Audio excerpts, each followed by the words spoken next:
One Man's Opinion. Today I am reviewing the new off-Broadway musical, Joy, a new true musical with book by Ken Davenport, music and lyrics by AnnMarie Milazzo, directed by Lorin Latarro, choreographed by Joshua Bergasse, and music supervision and arrangements by Andy Einhorn, running until August 17th at the Laura Pels Theater at 111 West 46th Street in New York City. Come soak up the features of my Patreon page. For as little as $1 a month, you get early preview reviews of shows that I review here, as well as early access to interviews and the latest episodes of my podcast, Yesterday's Matinee, which is currently Werner Herzog's Aguirre, The Wrath of God.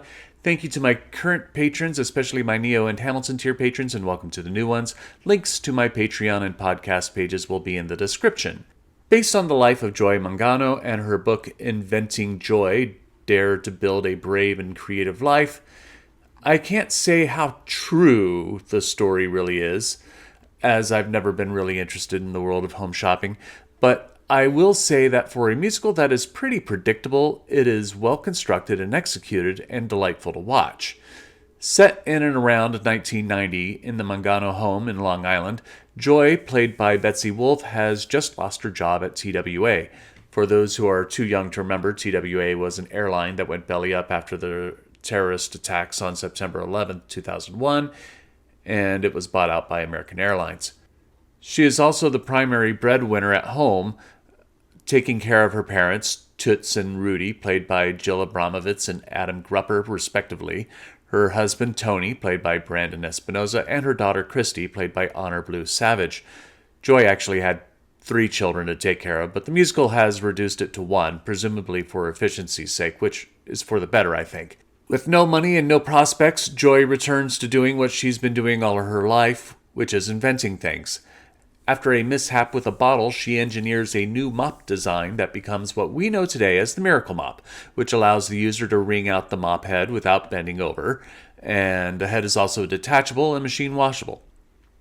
The musical follows the conflicts that arise from her pursuing her passion of making the Miracle Mop a success. Joy struggles with getting people interested in her new product while dealing with unrelenting negativity from her family, especially her mother Toots, who arguably is abusive in her verbal shaming of her daughter. Christy just wants her mom to give a little attention to her. Tony, meanwhile, lives in a pipe dream that he will win Joy back by becoming a successful musician and show he can support the family.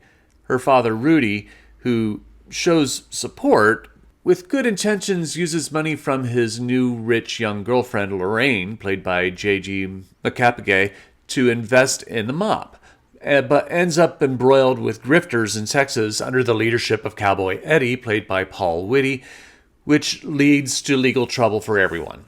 Though the musical's ending is a foregone conclusion, the joy of Joy is the journey and the sheer radiance that is Betsy Wolfe's performance.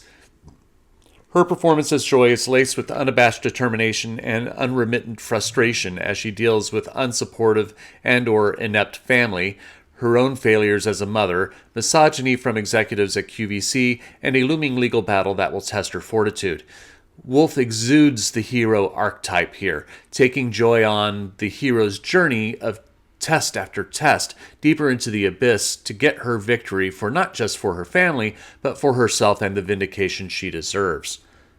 The premise is fairly simple, and as I said, predictable, but along with Wolfe's performance, Davenport and Milazzo's book and score don't oversimplify how the story is told.